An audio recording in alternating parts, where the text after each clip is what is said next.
Hey yo there, what do you hear, what do you say, Sandcaster here, and today I'd like to talk about the systematic errors of Terrence Howard. Before I start, I would please like to reiterate to please like, subscribe, and share if you'd like to see more content and more science communication and more science-related media. With that being said, let's get on to the rest of the video. Who is Terrence Howard? So Terrence Howard was born on March 11th, 1969 at Chicago, Illinois, USA, and his formal education consists primarily of him briefly attending Pratt Institute where he studied chemical engineering. His rise to prominence was primarily due to his acting career where he landed various roles in films such as Mr. Holland's Opus, Dead Presidents, Hustle and Flow, Crash, Iron Man, The Butler, and the list goes on, right? He starred in the hit TV series Empire as Lucius Lyon, and which brought him significant fame and a Golden Globe nomination. But today we're going to be focusing primarily on his beliefs and his claims, right? So he has mathematical claims, right? Howard had publicly stated that he believes that 1 times 1 equals 2, right? Challenging the fundamental principles of arithmetic as we know them. He also developed his own language of logic, right? Which he dubs teleology, suggesting that traditional mathematics and logic are deeply flawed. He also has various miscellaneous beliefs. Howard also has made various other scientific claims, often expressing skepticism about widely accepted scientific principles. Now, his sort of characters, he can be sort of characterized, or he himself believes that he is an innovative thinker, challenging conventional wisdom. He has faced widespread criticism by the scientific community for various reasons, but primarily due to their lack of evidence and for being fundamentally flawed. And he has a great deal of public influence. Due to his celebrity status, his claims have attracted public attention, necessitating scrutiny and refutation from the scientific community, in my humble opinion. So, I should specify what this document is not. This presentation aims to critically analyze and debunk the claims made by Terrence Howard. It is not to directly attack Terrence, but to treat his views like scientific hypotheses that deserve scrutiny. My approach will be rooted in impartiality and objectivity, focused solely on the validity of the claims, not the individual. So my commitments are that I will not be doing any psychologizing. I'm not going to speculate on Terrence Howard's mental state or motivations. There will be no infantilizing. We will not treat Terrence Howard as though he were a child. We will treat him as a competent adult capable of forming his own decisions, and there will be no demeaning. The language and tone will remain respectful, avoiding any derogatory or condescending remarks. And the sort of methodology that I'm going to be using is I'm going to try to make this an evidence-based analysis, right? All refutations will be based on established scientific principles and empirical evidence to the best of my ability, and I will try to be objective. We're going to try and strive to present the information dispassionately, focusing on the facts and logical reasoning, and we're trying to give him like a sort of fair characterization of his views, right? Even though we are going to be critiquing his views, we are going to acknowledge that his sort of personal beliefs can be held, right? And he is trying to sort of contribute to science in his own way, and that should be commended. So, and I think I should sort of specify why this matters in the first place. The reason as to why this matters is respect for individuals, right? Maintaining a respectful tone ensures a constructive and professional discourse. It focuses instead of individuals, we focus on the science itself, right? So keeping the focus on the scientific validity of the claims will help foster in and try to ensure that effective communication takes place when it comes to relaying facts to the audience. And I think it's the most ethical form of communication, right? Upholding ethical standards in communication fosters trust and credibility between the public and science as a whole. So his claim in his own words, word for word, due to my strong desire to not mischaracterize him, I'll state his view in his own words. Here is his view shortly encapsulated by how can it equal 1, he said, when it comes to when someone sort of queried him on his central claim that 1 times 1 equals 2, right?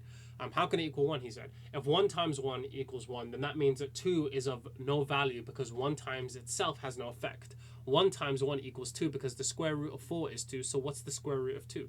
Should be 1, but we're told it's 2, and that cannot be. So in the following section, I'm going to be elaborating on what I take Terrence Howard to be enunciating here and trying to sort of elaborate and sort of try to make it a little bit more formal what exactly he's trying to state. So understanding his sort of central claim, right? So the central claim that Terrence Howard asserts is that 1 times 1 equals 2. And this seems to contradict on the face of it the basic principles of arithmetic, right? So his sort of reasoning process starts off with a redefinition of multiplication, or I suppose maybe in his views, a more accurate assessment of what multiplication is, right? So Howard argues that traditional mathematics is based on flawed premises. He proposes that multiplication should not be viewed as repeated addition, but as a different kind of operation. So there's a sort of geometric interpretation that he often advocates for, right? He sort of uses geometric shapes to sort of explain his theories. He suggests that when you combine two dimensions, like the length and width of a square, the result should account for both dimensions, implying a different numerical outcome than traditional multiplication, right? So he sort of thinks about the concept of doubling, right? He believes that combining one unit with another unit results in doubling, hence 1 times 1 equals 2 in his interpretation. He may view this as an intuitive process where combining two single units naturally leads to a doubled outcome. Now, this challenges established norms, right? Howard sees his theory as a challenge to established mathematical norms, proposing a fundamental shift in how basic arithmetic should be understood, and he suggests that traditional education systems and mathematical theories have overlooked this perspective. Now, he sort of sees this, right, and I think this is quite crucial to understand, is that he positions his ideas within the context of innovative thinking, questioning long-held beliefs to explore new possibilities in mathematics and logic. He seems to compare himself to other people who were initially maligned in history, but then later vindicated. So why Terrence Howard is wrong on mathematical grounds is due to basic arithmetic principles, right? When we consider the definition of multiplication in arithmetic, multiplication is defined as repeated addition. For example, 1 times 1 means adding 1 to itself 0 additional times, which equals 1, right? So when you get standard multiplication, 1 times 1 equals 1, obviously. If 1 times 1 equals 2, then it contradicts the fundamental property of numbers of multiplication, right? There's an easy enough algebraic verification where you let a equals 1, b equals 1. Therefore, a times b equals a times 2 equals 1 times 2 equals... I misspoke there. By Howard's claim, right, if you were to follow this through, right, it would seem to necessarily imply that 1 equals 2, which is an evident contradiction, right? When it comes to the geometric interpretation, and when it comes to the area of a square with side length 1 has an area calculated by 1 times 1 equals 1 square unit. If Howard's claim were true, the area would be 2 square units, which contradicts the visual and measurable reality of the square. And the logical fallacies engaged in this sort of reasoning is the non sequitur. So Howard's conclusion does not logically follow from his premises. Just redefining multiplication without rigorous proof does not alter fundamental mathematical truths. A critique of his analogies. Howard's claim, he suggests that multiplying one unit by another results in doubling, hence 1 times 1 equals 2. And the refutation of this is that when you consider what doubling is, right, doubling a number means multiplying it by 2, right? In standard arithmetic, 1 times 1 represents one instance of 1, not doubling, right? And the logical fallacy here is, again, non sequitur, right? The conclusion does not logically follow from the premise. Multiplying 1 by 1 remains 1 as the operator involves no doubling. And he has sort of various... there's like various analogies in mathematics that he uses to try to sort of coax his view and make his view more intelligible, right? When you sort of think about consistent mathematical definitions, right, doubling is distinct from multiplication by 1. They're just not the same operation. So Howard's claim is that he believes that combining one unit with another unit results in 2 units, right, implying that 1 times 1 equals 2. But the problem with this is that this misinterprets addition and multiplication. Combining units corresponds to addition, but not to multiplication.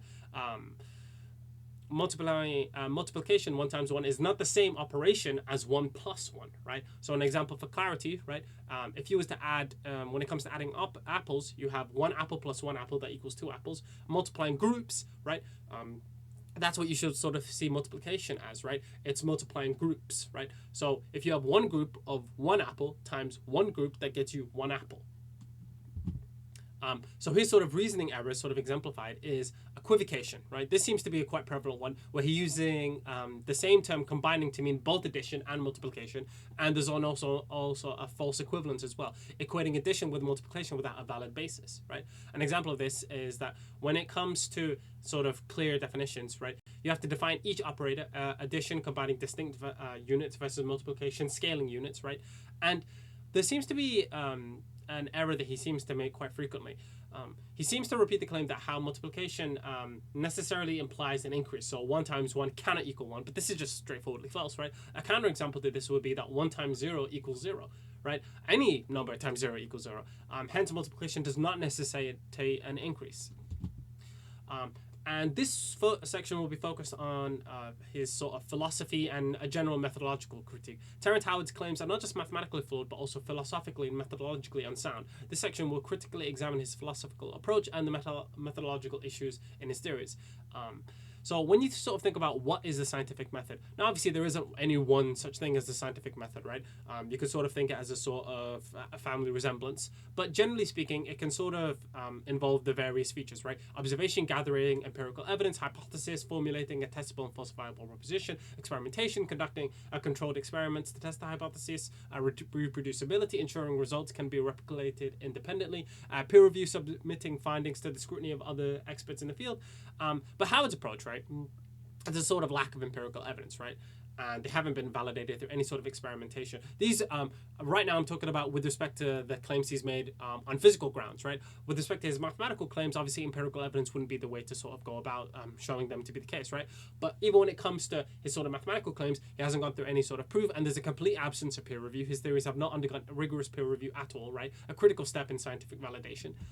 And his sort of methodological issues can be sort of exemplified by the fact that there's a systematic lack of rigor, right? Rigorous methodology involves clear definitions, logical consistency, and generally empirical validation. This process ensures that new theories are robust and reliable. Howard's methodological shortcomings are that he suffers from vague definitions. Howard's redefinitions of mathematical terms lack clarity and precision. There's obviously non-replicability. His claims are not replicable by others, failing a core criterion of scientific validity, and unverified assertions. Right, many of his statements are assertions without backing by evidence or reproducible results. I believe I have shown his view to be false. Now I think we should move on to the sort of ramifications and the educational implications of his view, right? So his impact on scientific literacy, right? I believe he is undermining education in some substantive ways, right? So promoting unverified and incorrect mathematical concepts can mislead students and the public, undermining scientific literacy. And I just want to reiterate the importance of accurate education. Ensuring that mathematical education is based on verified and universally accepted principles is crucial for the intellectual development of students. Howard's influence, he has significant amounts of potential for misinformation. As a public figure, Howard's incorrect claims can spread misinformation and can create confusion about basic mathematical concepts. So in conclusion, right, a brief sort of summary of the entire sort of PowerPoint. Terrence Howard's central claim. Howard asserts that 1 times 1 equals 2, challenging fundamental arithmetic principles. I believe that I have shown his views to be false on mathematical grounds. Traditional arithmetic and geometric principles consistently demonstrate that 1 times 1 equals 1. Howard's metaphors and analogies are logically flawed and do not hold under scrutiny. And I believe that his philosophy and methodological issues are also systematic, right? Howard's claims lack empirical evidence, logical consistency, and rigorous methodology. His approach undermines established mathematical truths and can potentially spread misinformation. As always, try to question the claims, uncover the facts, and think for yourself. This is Sandkazer signing off, and please like, share, and subscribe.